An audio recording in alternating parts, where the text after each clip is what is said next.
네, 환영해 주셔서 감사합니다. 목사님, 또 장로님들, 또 앞에 앉으신 성도님들 모두 반갑습니다. 저는 오늘 8시 45분까지 마태복음서에 대해서 얘기해 달라는 요청을 받았는데요. 불가능한 얘기죠. 어떻게 마태복음서를 한두 시간 만에 하겠습니까? 그래서 제가 마태복음서의 아주 핵심적인 얘기만 같이 나눠보려고 합니다. 그 전에 성경을 어떻게 읽는지에 관한 이야기, 어떤 것을 초점을 두고 읽어야 하는지 그 이야기를 먼저 잠깐 하고요. 여러분과 같이 마태복음 얘기를 좀 나눠보도록 하겠습니다. 제가 앞에 저희 집 앞에 전쟁기념관이라는 데가 있는데 저랑 제처랑 늘 운동하러 가는 곳입니다. 가서 뭐 조깅도 하고 빠르게 걷고 그렇습니다.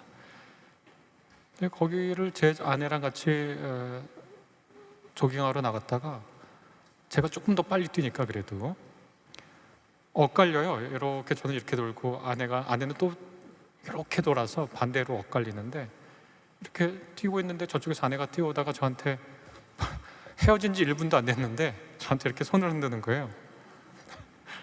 그래서 저도 이렇게 손을 흔들었습니다.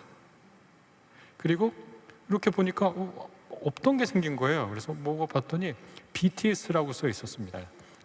보자, 그러니까 브리지 오브 팀 스피릿 이렇게 돼 있는 거예요.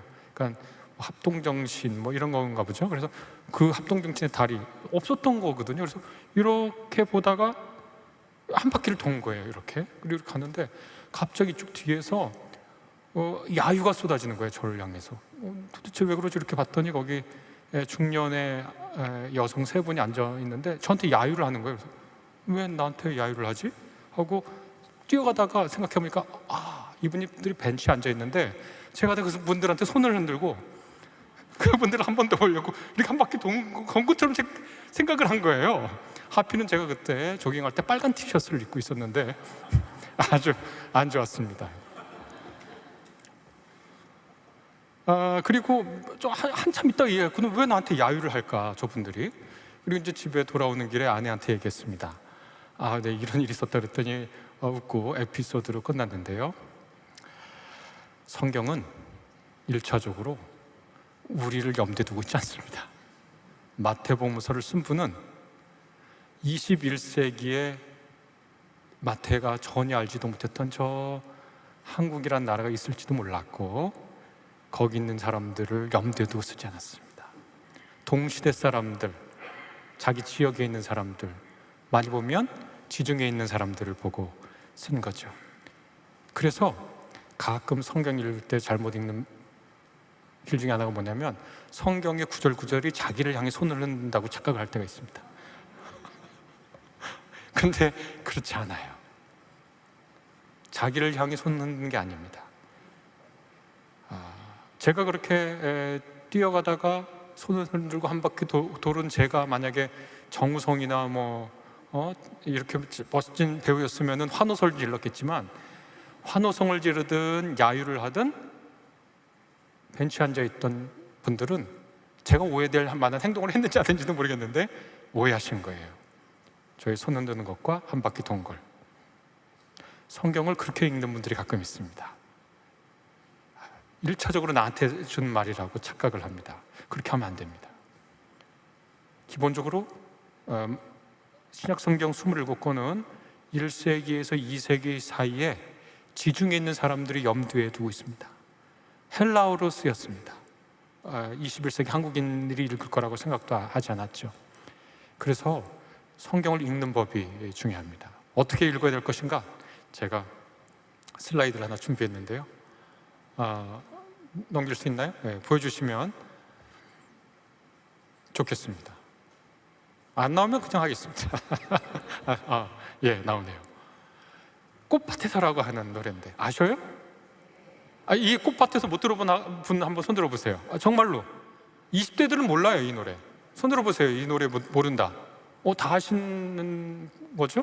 20대가 아니시라는 건데 다. 그러면 이 꽃밭에서 한번 불러볼까요? 아까 우리 시작할 때 찬양도 안 했는데 오랜만에 꽃밭에서 한번 불러봤으면 좋겠는데 반주해 주시면 꽃밭에 한번 부르겠습니다.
이 절도 부르겠습니다.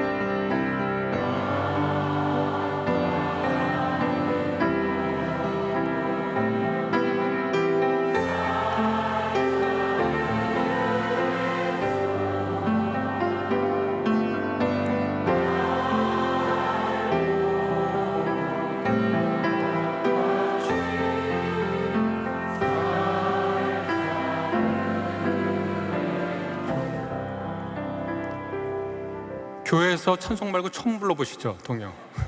제가 오늘 여러분한테 교회에서 찬송 말고 처음으로 다른 노래 한번 같이 부르는 기회를 드렸습니다. 제가 여기서 질문할 테니까 한번 생각해 보세요. 이 아빠는 어떤 분 같으세요? 이 아빠는 어떤 분 같으세요? 이 동요 속 가사에 나온 아빠. 예? 다정한 아빠. 좋은 아빠 같아요, 그렇죠? 이 아빠라고 부르는 이 나는 누굴까요? 딸 같죠? 이상하게 딸 같아요. 아들은 이름 같지 않은데 이상하게 딸 같아요. 저도 딸 같아요. 저도 딸이 하나 있는데 아들이 불렀을까 딸 불렀을까 딸 불렀을 것 같아요. 저 아빠는 왜 다정하다고 생각하셨어요? 꽃밭을 만드니까. 그렇죠. 아빠는, 그리고 아빠가 한 말이 뭡니까? 여기서 이 가사에서 아빠가 한 말이 있는데 나 꽃같이 살자, 꽃 보며 살자 이랬대요. 그죠? 이 동요 너무 좋아해가지고 우리 애들 어렸을 때 많이 불러줬거든요. 근데 그때도 참 궁금한 게 하나 있었어요. 아빠 어디 갔나? 아빠가 없잖아요 지금. 아빠 생각나서 왜 꽃을 봐요? 아빠 생각나면 아빠를 보면 되지. 돌아가신 것 같아요. 네. 한 40대 이후 드신 분들이 생각하시는 우리 아빠는 돌아갔으니까 돌아가신 것 같죠. 근데 얘는 아직 어린애 같잖아요. 근데 아빠가 어디 갔지? 장에 갔나?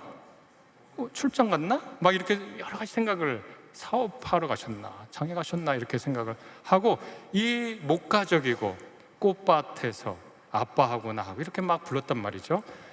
문제는 어디 있냐? 제가 늘 뛰던 그 기념관에서 또 일어났습니다. 한번 보여주시고요. 이게 전쟁기념관, 용산 전쟁기념관에 있는 멈춰진 시계탑이라고 하는 건데 거기 이렇게 했구나 하고 이렇게 보는데 거기에 저 가사가 있는 거예요. 지금 우리가 부른 꽃밭에서. 왜 전쟁하고 이게 뭔 상관이 있어요? 아무 상관이 없잖아요. 그래서 보니까 이 가사가 1951년작입니다. 자, 그럼 여러분에게 다시 여쭤보겠습니다. 아빠는 어디 갔나요? 여러분 요 배경을 생각하시고 이 가사를 다시 읽어보세요. 좀 눈물 나지 않습니까? 눈물 나죠?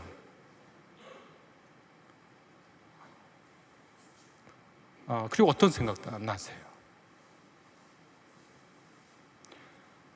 이 가사를 1951년에 썼다고 생각하고 이것이 전쟁 기념관에 멈춰진 시계탑 아래 적혀 있다라는 걸 생각하고 이 가사를 지금 눈으로 한번 다시 생각해 보세요. 아빠하고 나하고 만든 꽃밭에 딱 지금이죠. 채송화 봉숭아 피울 때 6월 한창이에요. 아빠가 새끼를 메었는데 거기 따라 피었어요. 나팔꽃. 애들하고 막 놀다가 아빠 생각나는데 아빠는 전쟁 중에 없어요. 근데 아빠는 어떤 아빠예요? 꽃 보며 살자 그랬어요.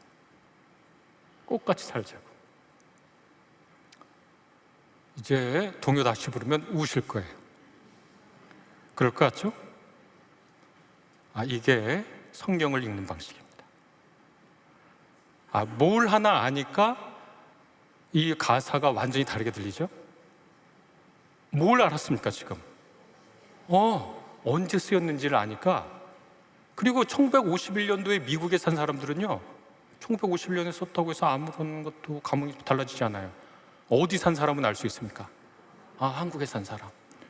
1951년에 한국에 살았는데 얘가 1살이야. 그러면 얘가 모르죠. 그러니까 뭘 알아야 됩니까? 최소한 여기서 비극적인 전쟁이 일어났다는 걸 아는 사람은 1951년 이 가사가 쓰였고 한국에서 전쟁이 일어났다라고 하는 역사적 배경을 알면 이 노래와 이 노래 가사는 눈물이 나는 노래로 바뀌게 됩니다. 그전에는 아름다운 아빠하고 딸 사이 얘기구나 그렇게 생각했다가요. 제가 이 어효선이라고 하는 분을 직접 만나보지 못했습니다. 이 작사가. 그런데 어떤 한 소프라노가 저한테 와서 얘기해 주더라고요. 자기가 근무했던데 이 어효선 선생님이 같이 있었다. 그런데 자기가 소프라노기 때문에 틈만 나면 이 노래를 불러달라 그랬다. 자기가 쓴 작사한 것 중에 제일 유명해서 전 국민이 다 부르니까 너무 자랑스러워하면서 성경을 읽을 때 이 지금 제가 한 거 있죠? 요거를 역사비평이라고 합니다.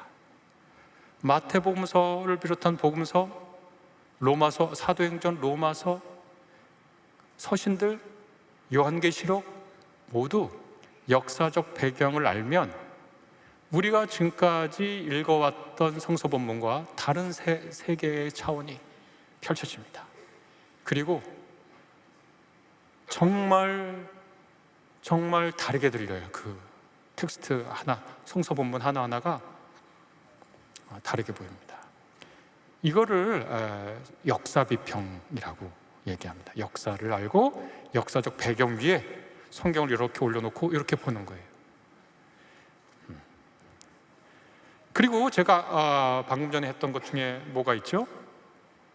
이거 보면서 꽃밭을 보면서 이 아빠가 어떤 사람 같으세요? 딸은 이게 나라고 한 사람 누구 같으세요? 왜 그렇게 생각하셨나요? 하고 이 아빠의 성격, 아빠의 특징, 아빠의 행동, 아빠의 말이 뭔지 이렇게 분석하는 거.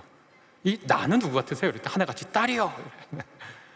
여기서 등장하는 딸은 누군가? 사춘기 딸은 아닐 거예요.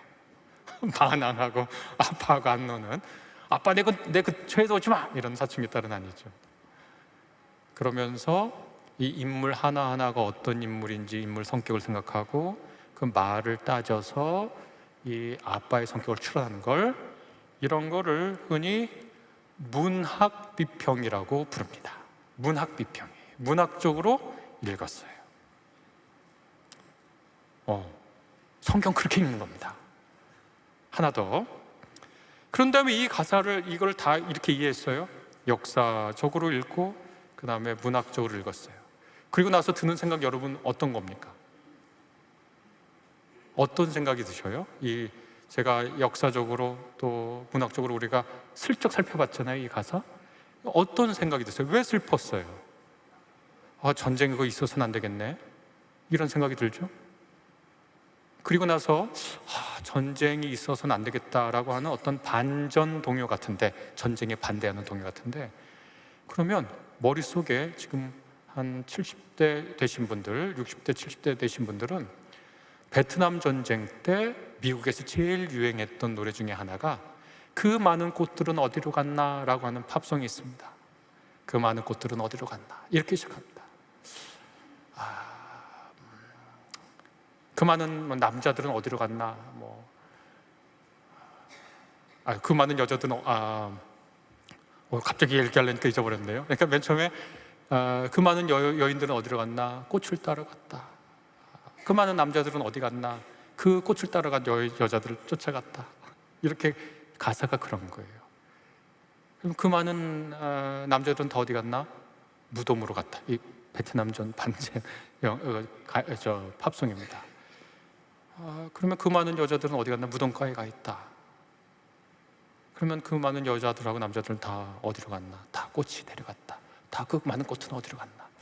왜 전쟁과 반전에 대한 이야기, 평화에 대한 이야기가 꽃하고 연결되어 되어 있지? 하고 이 꽃밭에서라는 노래랑 모든 꽃들은 어디로 갔나? 라고 하는 팝송, 또 다른 걸 보면은요, 전쟁을 반대하는 노래가 있을 때 꼭 꽃이 등장해요. 그런 그 노래들을 쭉 모아서 어떻게 꽃이 평화와 사랑과 또 인류의 화합을 말하고 있는지를 쭉 정리해가지고 이 꽃밭에서가 말하고 있는, 아주 전쟁이란 말 하나도 안 했지만 그 비극을 통해서 전쟁에 대한 반대 상황을 얘기하는 것을 분석하는 걸 이른바 포스트 모던 비평, 이데올로기 비평이라고 얘기합니다. 네, 말은 어렵게 했지만 여러분이 성경을 읽을 때 보여주시면 다시 틀어주시겠어요? 이렇게 읽으면 된다라는 거 하는 겁니다. 이제부터 제가 지금까지 한 말을 다시 살짝 정리하고 마태복음서에 본격적으로 몇 군데 읽기로 하겠습니다. 결국 성경을 읽어서 뭐 하겠다는 건가? 그것은 하나님이 그분의 말씀을 통해서 우리를 그분의 백성으로 회복해서 세우시는 거예요. 우리가 이 세상에 살면서 고통과 시련 속에서 파괴된 하나님의 형상, 이겨진 인간의 몰골, 이기심과 탐욕과 질투와 분노 때문에 서로가 서로를 망치는 그런 사회에서 주눅들고 패배감에 시달리고 좌절하고 울고 소리치고 괴로워하고, 그리고 결국 자기 자신이 누군지 잃어버리고, 거기서 나온 분노 때문에 상대방을 해치고 나를 해치는 가해와 자해의 폭력 속에 있는 사람에게 그 사람을 하나님께서 불러서 하나님의 형상 회복하고, 마태복음 5장에 있는 말로 하면 하늘에 계신 너희 아버지가 완전한 것처럼 너희도 완전해라. 그렇게 불러오시는 가장 중요한 수단으로 하나님께서 우리에게 말씀하고 계시는 거예요.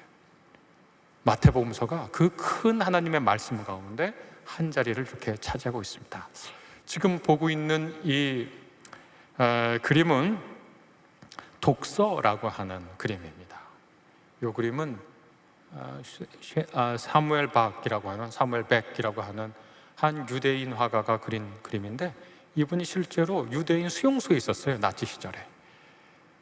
그런데 이후에 그 트라우마를 계속해서 곱씹으면서 작품 활동을 했는데, 지금 이 그림 보셔요. 한 사람이 이 독자가요, 이 책을 읽는 사람이 이렇게 구겨져 있었잖아요. 그럼 이렇게 보면 천이 있는데 이렇게 구겨져 있었잖아요, 이 사람. 아이고, 참 화가는 잘 그리는 것 같아요, 그림을. 사람이 큰 고통 속에 있으면 사람이 구겨지거든요. 접혀요. 그러니까 툭 접혀 있어요. 사람 굿이 못하는 거죠. 자기 인생이 괴로운 거예요. 자기 인생하고 화해가 안 돼요. 그러니까 옆에 오른쪽, 여러분 보실 때 오른쪽에 천사가 그 구겨진 사람을 이렇게 쫙 펴줘요. 아유, 참 감사해요. 근데 이 천사 가만히 보니까 여러분 잘 안 보이실지 모르겠습니다. 이 그림 궁금하시면 나중에 목사님한테 제가 썼던 이 PPT 달라고 그러면 그냥 주시면 됩니다. 사진 찍으실 필요 없습니다. 어차피 제 것도 아닌데요, 이 사진은. 근데 천사 날개를 보잖아요. 천사 날개가 다 찢어져 있어요. 천사도 힘들어요. 그런데 이렇게 구겨져 있던 사람을 이렇게 펼쳤죠. 그리고 왼편에는 그 천사와 맞은편에 있는 한 여인은 붉은색 옷, 이 성소화 전통에서 이 붉은색 옷은 사랑을 뜻합니다. 이 옷을 이 독자에게 덮어줘요. 이 남자는 머리가 깨지고 영양실조로 얼굴이 수척했고 머리는 팍팍 깎였어요. 전형적인 유대인 수용소에 있는 유대인의 모습입니다. 이 죽어가는 이 사람, 그 뒤에는 시체의 푸른빛이 돌아요. 근데 이 사람 앞에 뭘 맨 처음에 해야 될 것 같습니까? 우리 할머니들 같으면은 이런 사람 있으면 먹어라! 일단 먹어라! 그렇게 하죠. 먹어라! 이게 뭐냐? 먹어라! 그런데 이 죽어가는 사람을 간신히 펴놓고 이불을 덮은 다음에 맨 처음에 한 게 뭐냐면 그 사람 앞에 책을 갖다 놔요. 그리고 이 책을 받쳐준 왼손은 이 독자의 손이 아니에요. 누군가 이렇게 앞에 책을 보여놓고 이 책을 다른 손으로 잡은 오른손은 시체의 손같이 푸르러요. 이 사람 뭐 하는 건가?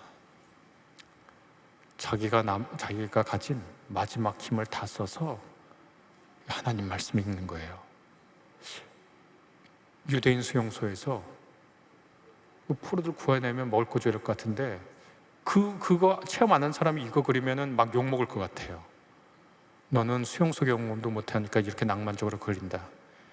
그런데 이분은 유대인 수용소 체험을 한 부분이고 거기서 가까스로 살아남았거든요. 근데 이분은 접혀져 있던 유대인을 간신히 편 후에 하나님 말씀을 이렇게 앞에 갖다 둡니다. 뭘 말하는 거냐? 인간이 인간 되기 위해서 가장 절실한 게 어찌 보면 우리에게 의식주도 아니고 우리의 삶을 회복하고 살아나갈 용기,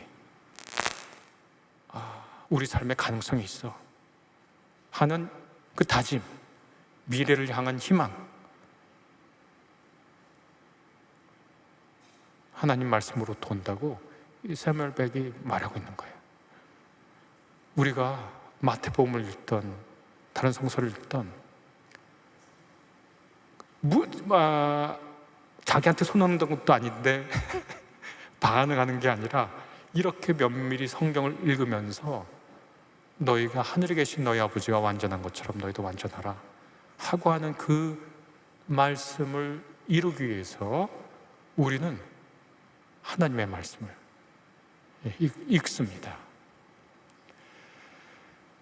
시간이 별로 없으니까 짧게만 할 텐데 이건 역시 마찬가지인데요. 여러분 많이 보셨죠? 미켈란젤로의 아담의 창조, 그걸 패러디한 거 역시 사무엘 박의 그림인데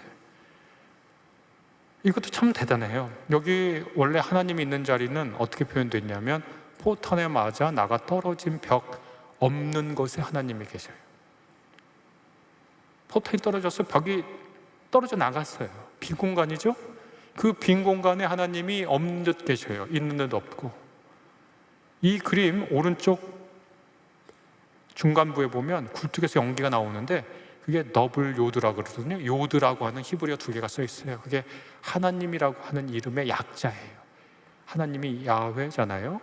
야훼라고 히브리어로 쓸 때 요드라고 하는 알파벳을 2번 씁니다. 히브리어 알파벳. 그 뒤에 있는 거예요. 하나님이 지금 유대인들의 시체를 태우는 공장에서 연기처럼 나고 있어요. 그런데 이 미켈란젤로에서 아담, 그 사람이 뭐하고 있냐면 유대인 그 수감자예요. 이 사람이 간신히 몸을 이렇게 세워가지고 역시 마지막 남은 힘을 다해 뭔가 포탄이 떨어진 잔해더미 위에서 마지막 남은 힘을 다해 손을 간신히 내밀어서 하나님하고 접촉하고자 합니다. 인간이 뭔가, 인간이 인간 된다는 건 뭔가 하나님하고 접촉하고자 하는 그 노력에서 인간이 됩니다. 그는 세월 지나갈수록 너무나 명확해지는 진리 같아요. 사람이 이 세상 너머에 하나님을 향한 갈망과 하나님을 향한 바람이 없다면 인간의 길을 포기하게 됩니다. 그래서 이 유대인이 마지막 남은 힘을 다해서 하고자 했던 일이 하나님하고 접촉하는 거예요. 마치 없이 계신 듯한 하나님하고 접촉하고자 해요. 제가 왜 이런 얘기를 쭉 했냐? 좀 길게 얘기를 드렸지만 이거는 하지 않겠습니다. 왜 이렇게 길게 얘기를 했냐? 마태복음서가 이렇게 쓰인 거거든요. 마태복음서가 80년에서 서기 주후 80년대에 쓰였다고도 많이 얘기합니다. 주로 어디서 하냐면 시리아입니다. 시리아의 다마스쿠스 있죠? 안디옥. 지금도 안디오쿠스라고 하는 시리아의 수도가 안디옥입니다. 그렇죠? 네. 그 시리아에 서 쓰였다고 생각합니다. 그게 로마의 2대 도시 혹은 3대 도시였어요. 그런데 80년에 쓰였다 그랬습니다. 이 연대가 중요합니다. 왜 중요한가? 66년부터 70년까지 유대 로마 전쟁이 일어났습니다. 어마어마한 유대인들이 학살당했습니다. 로마군에 반대하다가. 한 역사학자에 따르면 당시의 로마는 오늘날 미국과 중국이 합해 놓은 것 같은 강국이랍니다. 그런데 정말 한 줌도 안 되는 유대인들이 반항에 나선 거죠. 폭력적 저항운동을 한 겁니다. 그때 당시 상황을 전해주던 요세푸스라고 하는 한 역사가는 이렇게 씁니다. 로마 군인이 한 마을에 쳐들어갔다. 거기 있는 남자들을 죽이고 마을을 불사르려고 했다. 왜냐하면 로마인들은 전쟁을 할 때 전쟁의 단계가 있는데요, 어떤 반역한 데가 있으면 가가지고 사람을 죽이는 거에 그치지 않고 그 마을을 다 불지릅니다. 그리고 더 높은 단계의 반역을 한 집단을 어떻게 하냐면 그 마을에 쳐들어가서 사람들을 죽이고 불을 지른 다음에 소금을 뿌려요. 그 마을에. 그게 지금 카르타고하고 로마랑 한참 전쟁하고 난 후에 그렇게 했어요. 카르타고에 가서. 근데 여하튼 이 유대 로마 전쟁사를 쓴 요세푸스에 따르면 로마 군인이 유대인 마을 들어가서 사람 죽이고 불을 지릅니다.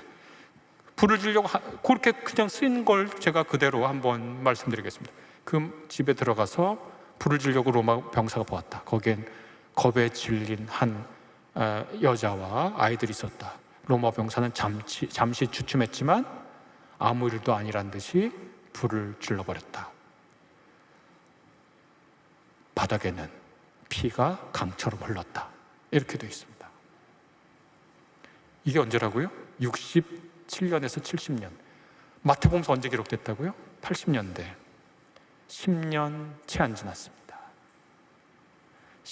그 어마어마한 전쟁이 10년 채 안 지났던 게 무슨 뜻이냐? 이런 뜻입니다. 제가 27년 전에 제 아내랑 결혼하기 위해서 장인어른 뵈러 갔는데 장인어른이 31년생이시거든요. 근데 장인어른이 몇 마디 하다가 제가 조금 마음에 들었나 봐요. 그 다음부터 마음을 탁 푸시니까 맨 처음에 하는 얘기가 전쟁 얘기입니다.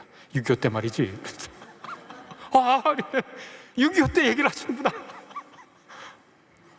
저희 어머니가, 장모님이 저희 집 이사하는데 와서 도와주시겠다고. 요즘 다 포장 이사하는데 뭐 도와주실 게 뭐 있어요. 근데 와서 이삿짐에 있는 직원분들이 짐을 나르는데 직원이 불을 켜면 쫓아다니면서 불을 끄고 그래서 어머니 왜 불을 자꾸 끄세요? 그랬더니 야, 이게 전쟁 때는 물자를 아끼느라고. 그래서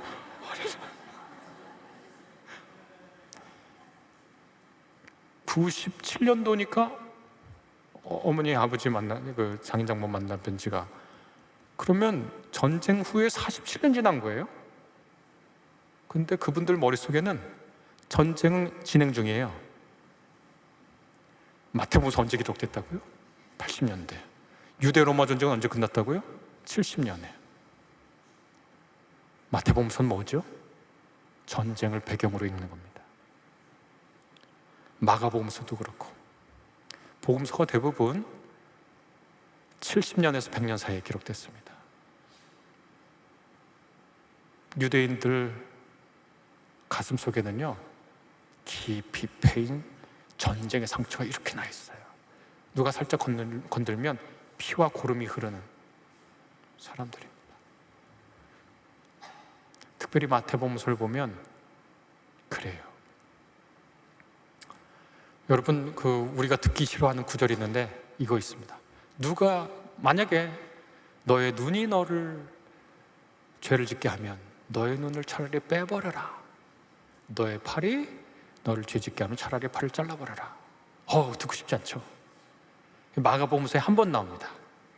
네, 마태복음서는 2번 나와요. 마가복음서가 이렇게 있고 마태복음서 저자는 마가복음서도 보고 다른 자료들도 보고 마태복음서를 썼다고 학자들이 얘기합니다. 그래서 마가에는 없고 마태에만 있는 것들이 있습니다. 근데 특별히 마태에만 있는 것 중에 5개 정도의 마태에만 있는 비유가 있어요. 근데 이 5개 모두 폭력으로 끝나요. 어떤 왕이 잔치를 베풀어요. 손님들을 초대해. 이미 초대했던 사람들, 이때 잔치 연다니까 오라고. 사람들이 안 와. 여러 가지 핑계 대면서. 그런 일. 그런데 그게 폭력으로 끝나죠? 포도원 주인이 있어. 포도원 주인이 있는데 포도원에 소출받으러 보냈는데 거기 소작인들이 반항하고 아들까지 죽여. 이 포도원 주인이 군대를 이끌고 가요. 이게 상처난 사람의 가슴 속에서 나오는 피고름들입니다. 마태복음서 그냥 읽으면 그 말 그 자체로 좋은 말이에요. 왜냐하면 우리가 아까 꽃밭에서 읽은 것처럼 너무 아름다운 동요예요. 그런데 역사적 배경을 놓고 그 동요를 부르면 오늘 댁에 돌아가셔서 그 동요 한번 불러보세요. 혼자 조용히 막 울면서 부를 겁니다. 그 가사 하나하나. 마태복음서 똑같습니다. 그 배경을 알면 이게 그냥 하는 말이 아니라 굉장히 우리에게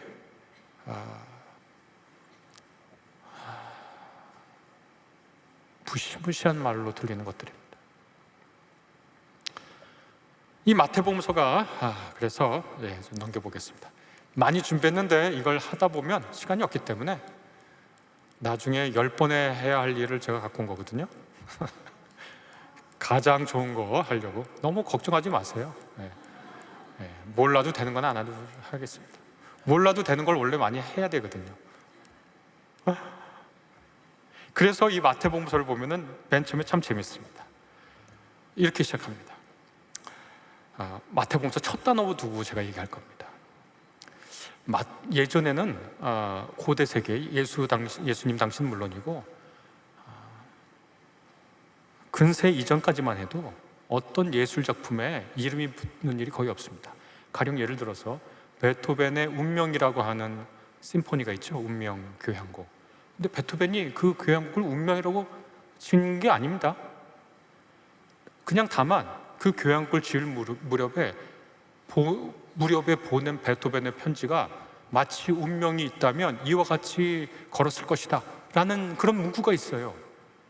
근데 너무 그 편지 문구하고 운명이 처음 시작 빰빰빰빰 하고 맞는 것 같잖아요. 그래서 그 운명이라는 이름을 붙인 겁니다. 수많은 미술품들이 원래 제목이 없어요. 그래서 무제 이게 당연한 거예요.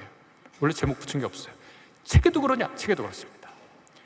마태복음서가 저작될 당시 어간에 어떤 제목을 붙인 책보다 제목이 없는 책이 더 많아요. 그런데 책을 구분은 해야 될 거 아니에요.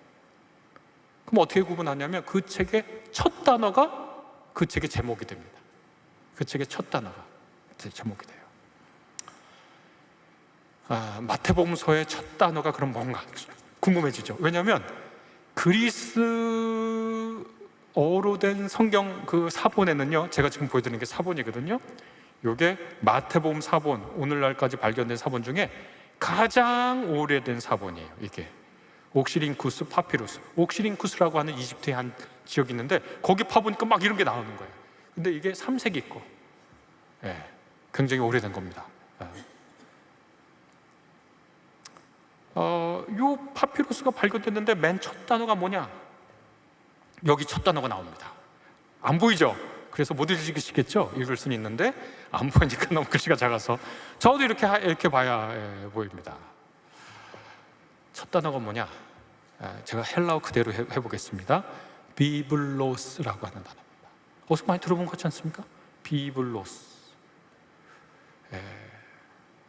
그거를 그대로 옮겨. 우리나라 개역개정, 여기 우리 교회에서 개역개정 사용하나요? 그러면 아마 아브라함과 다윗의 자손, 예수 그리스도의 족보라 아마 그렇게 나온 것 같아요. 계보라고 보였겠나요? 족보라고. 계보라고. 그 계보에 대한 해당하는 단어예요. 비블로스라고 그랬죠. 이거 무슨 뜻이냐면 책이란 뜻입니다. 책. 이 단어가 굉장히 중요합니다. 왜냐하면 마태는, 원래 마태복음서에는 마태복음서라고 하는 제목이 없습니다. 학자들은 이 마태복음서를 첫 번째 복음서라고 많이 부르는데, 왜냐하면 마태복음서 처음부터까지 다 읽어봐도 마태가 썼다는 얘기는 없어요. 그러니까 마태복음서라고 붙인 건 후대의 전승에 따라 그렇게 붙인 거예요. 제가 그런 말 했다고 상처받지 마세요. 그게 그냥 상식이에요, 학자들 사이에서. 마태복음서에 마태가 썼다는 얘기가 없기 때문에 누가 썼는지 몰라요. 근데 다만 교회 전승에 따라 마태가 썼다고 생각하고 거기 그렇게 붙인 거예요. 비블로스라고 썼다고, 마태 저자가. 이게 굉장히 의미심장합니다. 왜냐하면 마태가 이걸 쓰면서 생각하는 것이 두 가지가 있습니다. 하나는 유대인들의 문화입니다. 문화와 역사와 전통이에요. 다른 하나는 그레코 로마 세계의 문화와 역사와 전통입니다. 자, 그러면 첫 번째부터 해보겠습니다. 그레코 로마 세계의 문화와 역사를 염두에 둔 마태가 왜 비블로스라는 단어를 골랐나? 그 책이라고 그랬죠. 책. 그리스 세계에서 당시에 가장 유명한 책은요, 뭐냐면 베스트셀러, 스테디셀러, 모든 사람이 좋아하고 또 듣고 또 듣고 또 듣는 그 책은 뭐냐? 호메로스의 일리아드라고 하는 책입니다. 그 트로이 전쟁 다루는 책인데, 그 일리아드라는 단어는 책 제목이 없죠, 당연히. 그럼 그 책의 첫 번째 단어가 그리스 문화권을 대표하는 최고의 책이에요. 그럼 그 첫 번째 단어가 뭐냐? 제가 죄송합니다, 그리스어로 해보겠습니다. 메닌이라고 하는 단어입니다. 메닌 무슨 뜻이냐? 분노입니다. 분노. 그래서 제가 첫 구절을 호메로스의 일리아스 첫 번째 구절을 이렇게 외워드리겠습니다. 아킬레우스의 분노를 노래하라 여신이여, 이렇게 돼요. 분노에. 그리고 여러분 아시겠지만 호메로스 일리아스의 내용은 전쟁 이야기입니다. 전쟁 이야기.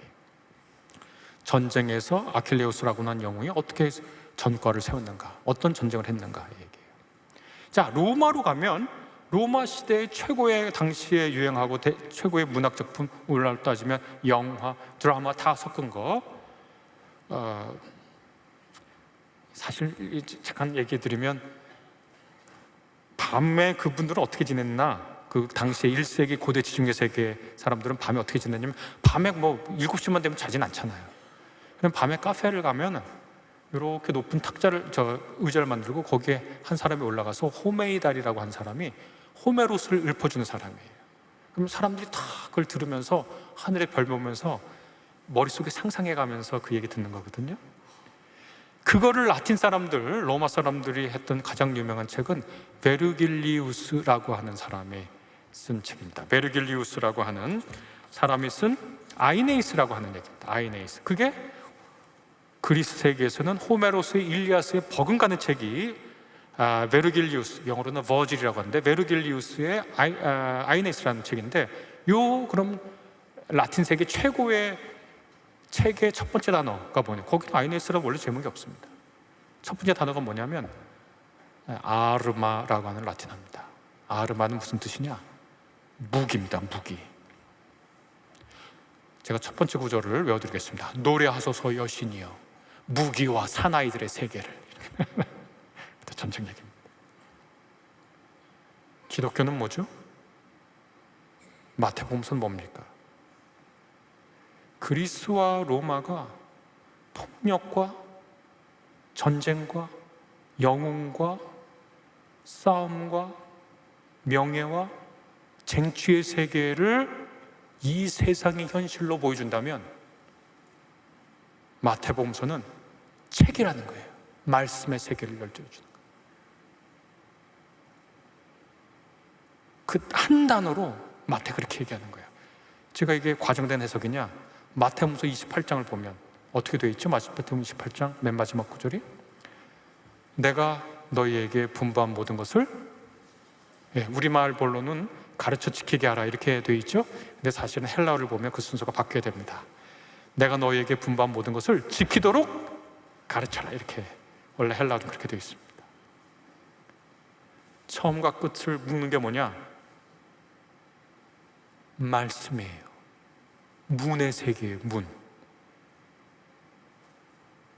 아까 책 들고 읽는 그런 세계예요.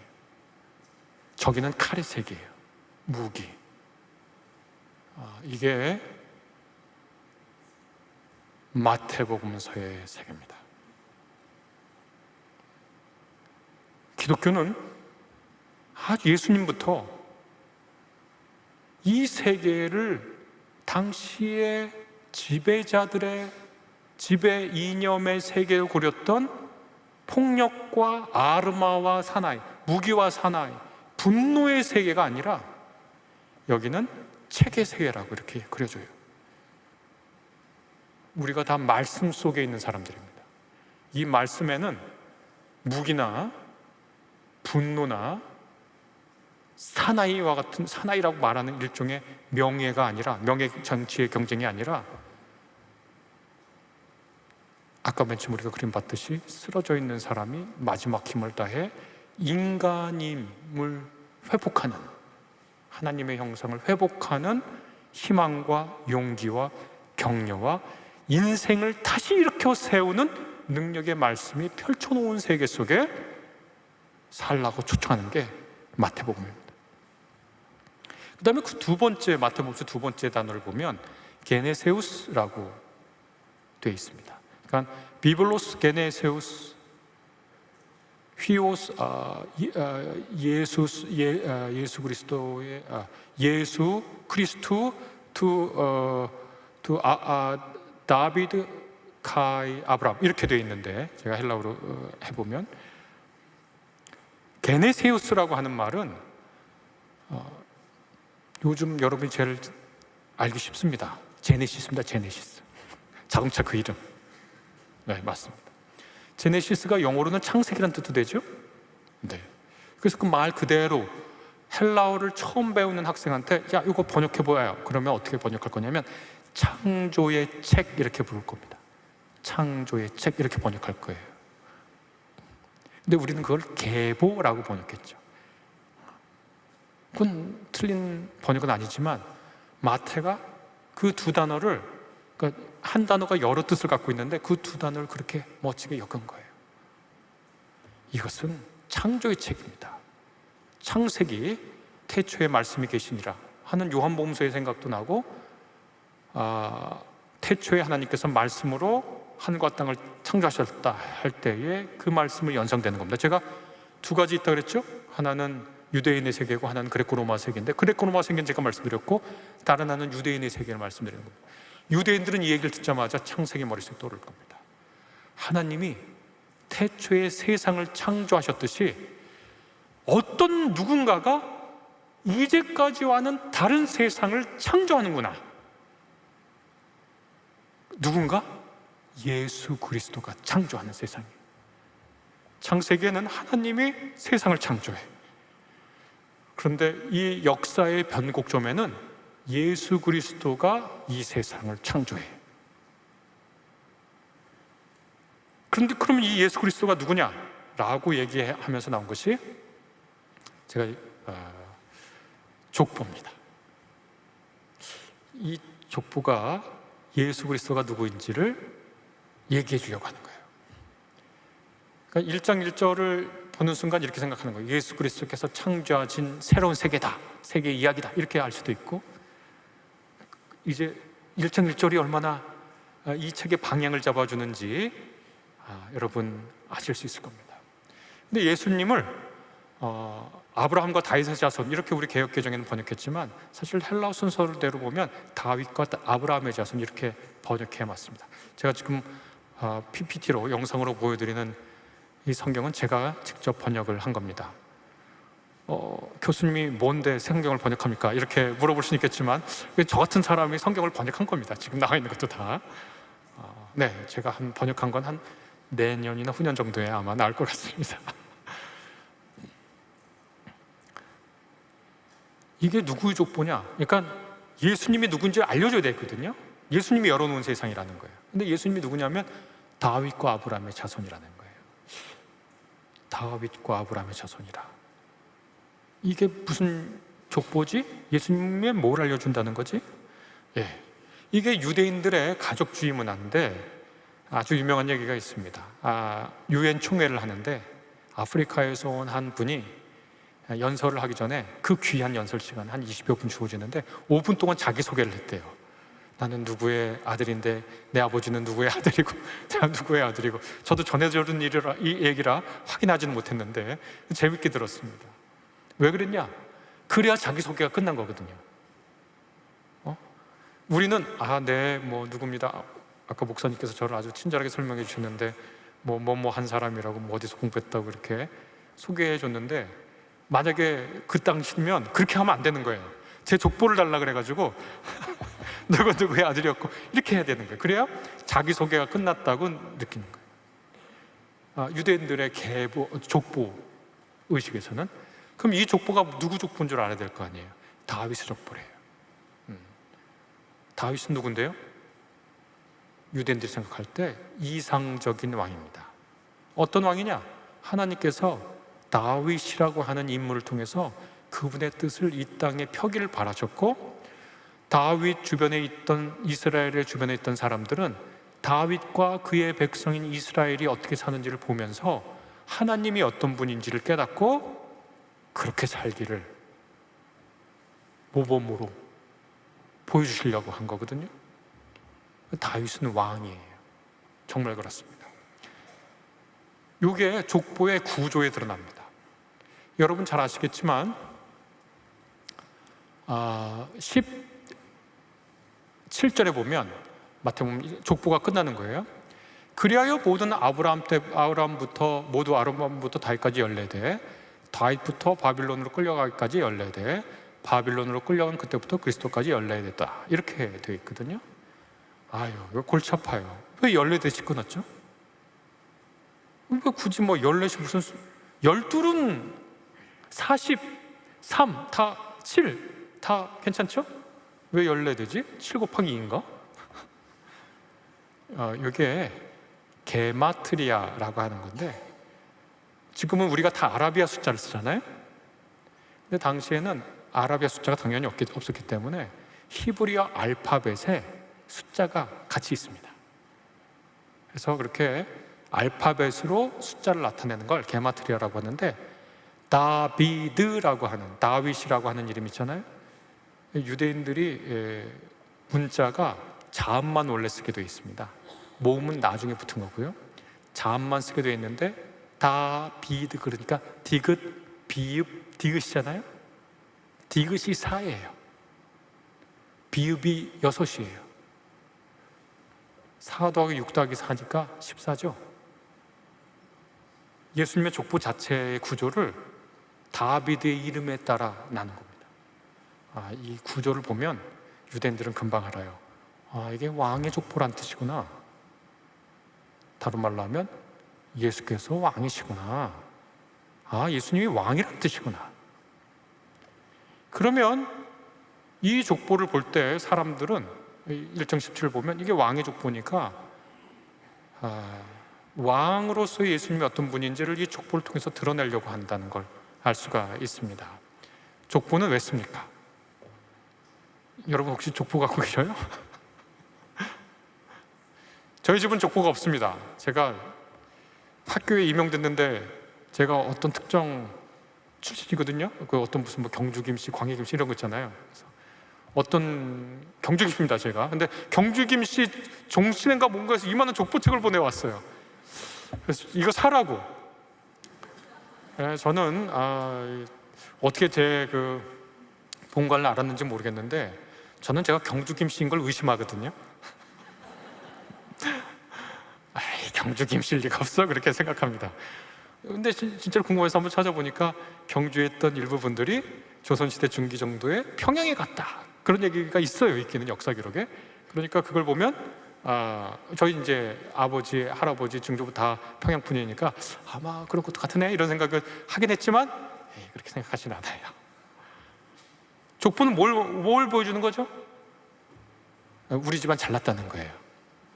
그 다음에 순수혈통이라는 거야. 그러니까 우리 집안 잘났어, 순수혈통이야. 그리고 주로 우리 조선시대 족보 보면 정매품 이상의 관직을 하면 그 옆에 약간 써줍니다.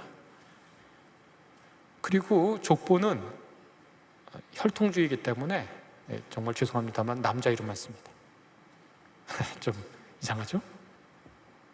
이게 정통 족보예요. 우리는 순혈주의, 우리 잘났어, 남자, 직책 다 이렇게 쓰면서 우리 이런 집안이야. 근데 예수님의 족보는 왕의 족보다. 그럼 이 족보 아주 끝내줄 거 아니에요. 그런데 이 족보를 읽어보면 뭔가 이상한 게 나타납니다. 여기 보시면 아브라함은 이삭을 낳고 이삭은 야곱을 낳고, 이것도 굉장히 재밌는 건데 3절에 보면 유다와 다말은 베레스와 세레를 낳고, 예전 번역에는 유다는 다말에게서 베레스와 세레를 낳고 이렇게 했는데 제가 이렇게 바꿔 번역해 봤습니다. 유다와 다말은 베레스와 세레를 낳고. 다말 누구죠? 다말은 여자죠, 당연히. 뭐 하는 여자입니까, 이분? 유다의 누구죠? 부인인가요? 며느리예요. 이건 안 쓰면 안 될 것 같은데? 이건 좀 빼야 될 것 같은데? 이거 쓰네? 이거 이상하죠? 왕의 족보인데 저걸 왜 쓰냐고요. 예수님이 훌륭한 분이라고 써야 되는데 저걸 왜 쓰냐고요. 좀 이상한데? 하고 또 가면 람은 누구를 낳았대요? 5절 보면 살몬과 라합은 보아스를 낳았대요. 살몬과 라합은 누구죠? 요즘으로 하면은 성매매 업소 하던 여인이라고 흔히 알려져 있는데 다말도 유대인 출신이 아닌데, 라합도 유대인 출신이 아니잖아요. 이거 이상해요. 6절 보면 이새는 다윗 왕을 낳았대요. 이새는 왕도 아니었고 다윗은 태어날 때부터 왕도 아니었어요. 근데 다윗 왕이라고 높인 거예요. 다윗 왕이라고 높인 다음에 바로 다윗과 우리아의 아내가 솔로몬을 낳았다. 이거 너무 이상한데? 다윗과 다윗의 아내가 솔로몬을 낳아야 될 텐데 다윗과 우리아의 아내가 솔로몬을 낳았어? 이거 이상하잖아요. 우리아의 아내가 누굽니까? 바세바. 이게 원래 헬라어로 읽으면 다윗, 그냥 소유로 되어 있거든요. 다윗은 우리아의 거색에서 솔로몬을 낳았다, 이렇게 원래 번역하는 게 직역입니다. 그 당시 여성은 소유물로 생각했으니까. 아니, 이새는 다윗 왕을 낳았다 그러니까 이건 이상해. 다윗은 이새 가문은 왕가도 아니었고 가장 작은 지파였고, 이 다윗은 태어날 때부터 왕도 아니었는데 다윗 왕을 낳았다 그러니까 굉장히 지켜주는데, 그 바로 다음에 다윗은 다윗의 아내에게서 솔로몬을 낳은 게 아니라 다윗은 우리아의 아내에게서 솔로몬을 낳았대요. 너무 이상하죠? 이런 이상한 족보를 쓰려면 안 쓰는 게 낫지 않아요? 왜 이런 이상한 족보를 쓰죠? 그 다음에 쭉 가다가 11절에 보면 그때는 바빌론으로 끌려갈 무렵이었다, 이렇게 써요. 패망의 역사를 써요. 한 왕조의 영광스러운 이야기를 한 줄 써놓을 법도 한데, 솔로몬 때 우리 영토가 컸다 이런 말 쓸 것 같은데 그런 말 한마디 안 쓰고 우리가 바빌론에서 망해서 끌려갔다, 그 얘기 한 번만 쓰면 될 것 같은데 한 번 더 써요. 12절에서 바빌론으로 끌려간 후에 이렇게. 그 다음에 아까 우리가 읽은 17절에 또 써요. 2번이나 다윗부터 바빌론으로 끌려가고 14대 바빌론으로 끌려간 때부터 이렇게 4번이나 써요. 왕조의 수치를. 이걸 보고 예수님이 누구인지 알려주는 겁니다. 앞으로 진행될 모든 마태복음서의 이야기를 이런 시선에서 읽으라고 마태가 첫 번째 2단어, 첫 번째 문장하고 그 다음 족보를 통해서 얘기해주고 있습니다. 예수님은 어떤 분이냐? 이분은 왕이에요. 이분은 왕으로서 하나님의 새로운 백성을 창조할 거예요. 게네세우스니까, 제네시스니까. 어떻게 창조할 거냐? 말씀으로 창조할 거예요. 하나님처럼. 무기와 사나이와 분노의 세계가 아니라 하나님의 말씀이 태초에 빛을 만들고 하늘과 땅 가르고 질서를 세우고 했던 그 말씀대로 우리 삶의 질서를 세우고 어둠이 있는 곳에 빛을 비추고 죽음이 있는 곳에 생명을 불어넣는 하나님의 새로운 세계를 예수께서 만드실 거예요. 여기서 예수께서 왕으로서 그 일을 하실 거예요. 근데 이 왕은 어떤 왕이냐면 혈통을 중요시하지 않는 왕이에요. 혈통이 중요하지 않아요. 혈통이라는 건 뭡니까? 그건 자기가 바꿀 수 있는 게 아니에요. 그냥 그렇게 태어난 거예요. 그냥 그렇게 태어난 게 하나님의 백성 됐는데 문제되지 않아요. 그 사람이 라합이나 그 사람이 다말, 그 사람이 바세바, 고통당한 여인들이에요. 다말도 그렇고, 오죽하면 다말이 시아버지한테 남편 죽어서 시아버지한테 버림받아가지고 친정으로 쫓겨가 있는데, 이러다가 자기도 죽고 자기 남편의 시도 못 잃을 것 같으니까 당시 생각으로는 이 여인이 당시의 모든 것을 이기고 이악 물고 나는 주님 앞에서 살아야게 됐습니다 하고 이악 물고 고통 가운데도 마지막 남은 힘을 다해서 아까 누워있었던 아담의 창조 있죠?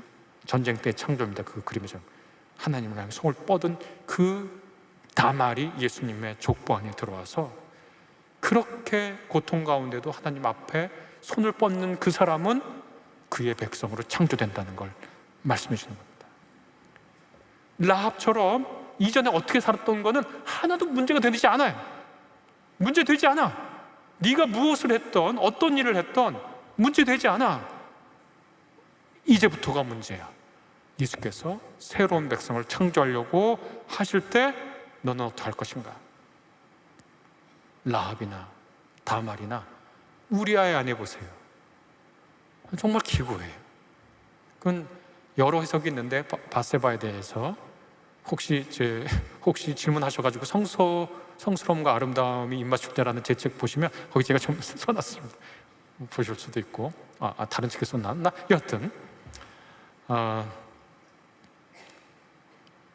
그게 예수님의 왕 되신 예수님의 부름을 우리에게 하고 있습니다. 인종 따지지 않는다. 네가 이전에 뭐 했던 따지지 않는다. 너희가 가진 마지막 힘을 모두 짜내서 말씀을 펴들고 읽으면서 있는 힘을 다해 하나님을 향해, 심지어 없이 계시는 것 같은 하나님을 향해 너의 손을 내밀어라. 너는 하나님의 백성으로 창조된다. 그렇게 일장이 우리에게 예수님이 누구인지를 보여주고 있습니다. 이제는 이 가게도 너무 아름다운 얘기 많은데 다 지나가겠습니다. 그래서 왕으로 태어났기 때문에 저렇게 왕적인 존재로서 동방박사 이야기가 나옵니다. 동방박사 이야기는 마태복음서에만 나옵니다. 누가복음에는 목자들의 이야기가 나오죠. 동방박사 이야기를 통해서 제가 긴 얘기는 하지 않겠고 예수께서 왕으로 태어나신 게 확실하구나라고 하는 것을 마태가 말해주고 싶은 거예요. 그런데 마태복음서 이제 이렇게 얘기하고, 마태는 이제 앞으로 크게 전개될 두 가지 종류의 이야기가 있습니다. 하나의 이야기가 있고 거기에 두 인물군이 나옵니다. 한 인물군은 왕으로 태어나신 예수님을 향해서 동방박사처럼, 방금 본 윌리엄 블레이크라고 하는 분이 그린 건데, 동방박사처럼 그 앞에 경배하는 사람들이 있습니다. 저는 성경에서 제일 부러운 사람 꼽으라 그러면 10손가락, 5손가락 안에 이 동방박사들이 들어갑니다. 이 동방박사라고 하는 사람들 헬라어로는 그냥 마고스라고 하는데, 마고스, 매지션, 마술사 혹은 마법사의 어근이 되는 그 단어입니다. 근데 이분들이 뭐냐면 점성학자 혹은 관료들이에요. 지식인 관료들. 그래서 왕에게 조언해주는 컨설팅 그룹입니다. 지식인들이에요. 평생 이분들이 하는 일 중에 하나가 통치자가 태어날 것을 점성하고 이렇게 보는 거예요. 그래서 당시에 이미 바빌론 세계에 12궁도, 메소포타미아에 12궁도, 황도를 이렇게 만들고 여기에 특정한 태양계 한 행성이 들어가면 왕이 태어난다고 생각했거든요. 그게 세이튼, 목성, 사투르누스라고 하는 거고, 주피터, 유피테르, 주피터 있죠? 왜 그리스 로마 신화에 주피터하고 그게 두 개가 왕의 황제의 신호예요. 점성학자들. 특정 황도에 들어가면 이게 겹치거나 이런 날이 있거든요. 왕이 태어나는 거예요. 그걸 보고 여기까지 찾아오는 거예요. 유대 베들레헴까지. 그러면서 자기가 가진 것 중에 제일 중요한 거를 예수님 앞에 드립니다. 동방박사가 몇 명입니까? 네, 그렇게들 오해하고 계시죠. 성경에는 동방박사 몇 명인지 나오지 않습니다. 전승에는 3명 혹은 10명, 7명 여러 가지 설이 있는데 왜 3명이라 그랬을까 생각해보니까 황금, 유향, 몰약을 바쳤다고 하는데 한 사람이 하나씩 정도는 들고 와야 되지 않나? 그런 생각을 했던 모양인데 그 황금을 한 사람만 다 들고 오기엔 좀 그렇지 않겠습니까? 제가 드리고 싶은 요지는 뭐냐? 저를 빗대서 말할게요. 여러분 모두 각자에게 드리는 말씀입니다. 제가 이제 목사이기도 하고 공부한 사람이기도 하니까 제가 정말 열심히 평생을 공부해가지고 이 공부 과정을 통해서 주님을 만나 뵙는 거예요. 그리고 만나 뵐 때 내가 가진 것 중에 가장 위대한 걸 그분한테 바치는 거예요. 그리고 경배하고 무릎 꿇는 거예요.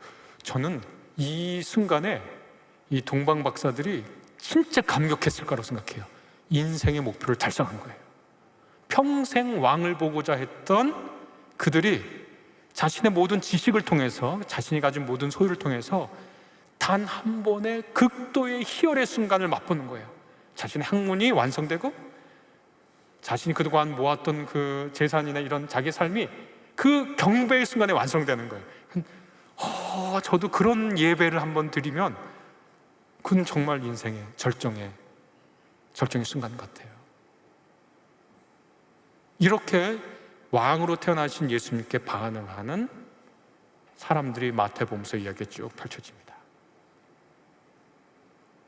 그리고 그 반대편에 헤롯 대왕과 그의 추종자들이 있습니다. 이 사람들은 예수님이 태어났다고 하고 동방 박사들이 와서 유대인의 왕으로 태어난 사람 어디 있냐 이렇게 물어보니까 헤롯 대왕이 유대인 자기 지식인들을 불러서 물어봅니다. 왕이 어디서 태어났는가? 성경에는 베들레헴에서 태어나도록 되어 있습니다. 알려주고 동방 박사들한테 여러분들 가셔서 발견하면 저한테 꼭 말씀해 주세요. 저도 가서 경배하고 싶습니다. 이렇게 거짓말을 합니다. 왜 거짓말이냐?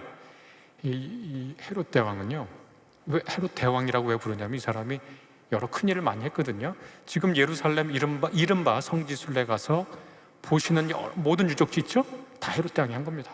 마사다, 예루살렘 성전, 성벽, 수로 뭐 이런 것들 다 헤롯 대왕 때 건축물입니다. 이 사람은 원래 유대 땅이 이렇게 있으면 요 아래 이두메아라고 하는 지역의 출신인데 그럼 이방인이에요. 유대인들이 볼 때. 근데 엄마가 유대인이야. 그러면 유대인이 되는 거예요. 유대인들은 모계를 따르거든요. 유대인이에요. 근데 이 헤롯은 평생 컴플렉스가 있었어요. 자기는 반쪽짜리 유대인이라고 하는. 컴플렉스가 있는 사람만큼 힘든 사람이 없습니다.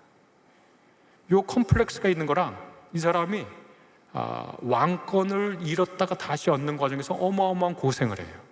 그래서 권력을 잃으면 죽는구나 라고 하는 거 하나랑 자기는 정통성이 없는 유대인의 왕이라고는 컴플렉스, 권력욕과 컴플렉스가 겹쳐져가지고 정말 힘들게 한 사람입니다. 사람들.